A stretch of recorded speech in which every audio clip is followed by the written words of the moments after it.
ಒಂದಂತೂ ತಿಳ್ಕೊಳ್ಳಿ, ನಾವು ಈ 28ರಲ್ಲಿ 2028ನೇ ಇಸ್ವಿನಲ್ಲಿ ಸರ್ಕಾರ ಮಾಡೋದು ಖಚಿತ ಅಂತಕ್ಕಂಥದ್ದನ್ನ ಯಾರೂ ತೆಗಿಯಕ್ಕಾಗಲ್ಲ.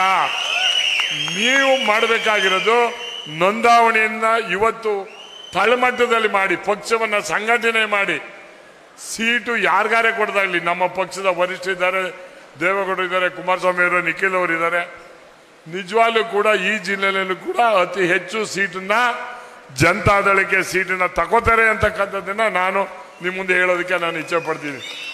ಬಹುಶಃ ಇದು ಮುಂದಿನ ದಿನಗಳಲ್ಲಿ ಪಕ್ಷವನ್ನ ಸಂಘಟನೆಯನ್ನ ಮುಖಂಡರುಗಳು ಮಾಡೋಕ್ಕಾಗಲ್ಲ.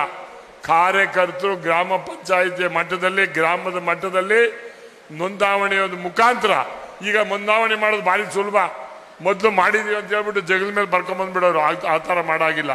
ಈಗ ಮೊಬೈಲಲ್ಲೇ ಮಾಡಿದರೆ ಅವರು ಓಕೆ ಎಸ್ ಅಂತಕ್ಕಂಥದ್ದು ಕೊಡ್ತಕ್ಕಂಥದ್ದು ಗೊತ್ತಿದೆ. ಒಂದು ಪಂಚಾಯಿತಿಗೆ 2-3 ಹುಡುಗರು ನೀವು ನೇಮಿಸದೇ ಆದರೆ ಅಲ್ಲಿ ನೀವು ಆ ಪಂಚಾಯತಿನಲ್ಲಿ ಒಂದು ಬೂತಿಗೆ ಕನಿಷ್ಠ ಪಕ್ಷ 15ರಿಂದ 20 ಒಂದು ನೋಂದಾವಣೆಯನ್ನ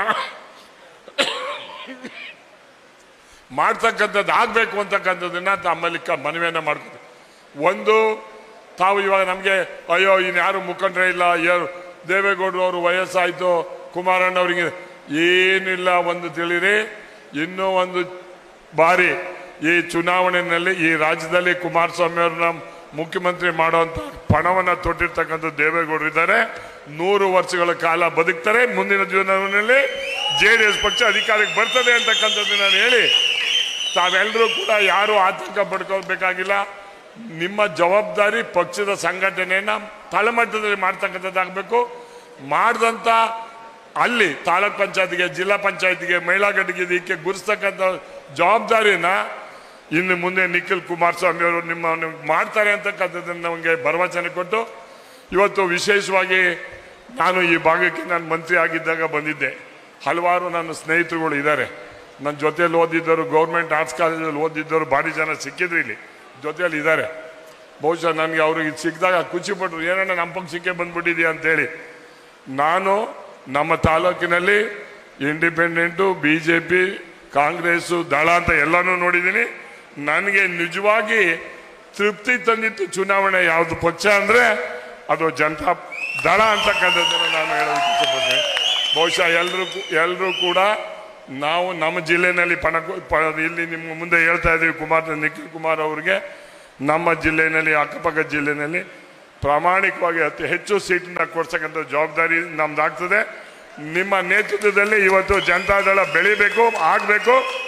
ನೀವು ಕಾರ್ಯಕರ್ತರ ಆಶಾಕಿರಣವಾಗಿ ಹೊರಹೊಮ್ಮಬೇಕು ಅಂತಕ್ಕಂಥದ್ದನ್ನ ಈ ಸಂದರ್ಭದಲ್ಲಿ ಹೇಳಿ, ನಾನು ಇವತ್ತು ನನ್ನನ್ನು ವೈಯಕ್ತಿಕವಾಗಿ ಮುನಿಯಪ್ಪ ಅಧ್ಯಕ್ಷರು ಮುಕ್ತಾ ಮುನಿಯಪ್ಪನವ್ರು ಅಂತಾನೆ ಬರ್ಕೊಬಿಡ್ತಾರೆ ಹೆಸರು. ಅವ್ರಿಗೆ ಭಾರಿ ವಿಶೇಷವಾದದ್ದು. ಮುಕ್ತಾ ನನಗೆ ಫೋನ್ ಮಾಡಿದ್ರು ಒಂದ್ಸತಿ, ನಾನು ಮುಕ್ತಾ MLA ಮಾತಾಡೋದು, ಇದು ಯಾವುದಪ್ಪ ಕ್ಷೇತ್ರ ಇದೆ ಅಂತ ಹುಡುಕ್ತಾ ಇದ್ದೆ ನಾನು.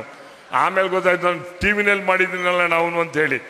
ಬಹುಶಃ ನನಗೆ ಭಾರಿ ಕಾಲೇಜಿಂದ ಒಂದು 30-35 ವರ್ಷದಿಂದ ಗೊತ್ತಿರ್ತಕ್ಕಂಥವ್ರು, ನೀವು ಬರಲೇಬೇಕು ಅಂತ ಹೇಳಿದ್ರು.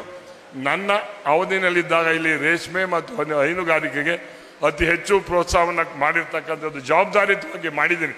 ಸಿಕ್ಕಂಥ ಅವಕಾಶದಲ್ಲಿ ಮಾಡ್ತಕ್ಕಂಥದ್ದು ನಾವು ಜವಾಬ್ದಾರಿ ಅಂತ ಹೇಳಿ, ಮುಂದಿನ ದಿನಗಳಲ್ಲಿ ರೈತರ ಪರವಾದಂಥ, ಬಡವರ ಪರವಾದಂಥ, ಅಲ್ಪಸಂಖ್ಯಾತರ ಪರವಾದಂಥ ಯಾವುದಾದ್ರೂ ಪಕ್ಷ ಇದೆ, ಈ ಪಕ್ಷ ಆಡಳಿತಕ್ಕೆ ಬರ್ತದೆ.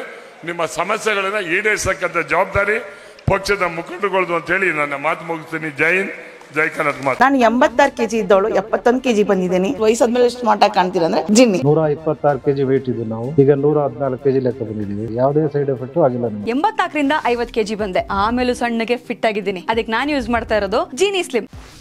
84ರಿಂದ 50 kg ಬಂದೆ, ಆಮೇಲೆ ಸಣ್ಣಗೆ ಫಿಟ್ ಆಗಿದ್ದೀನಿ.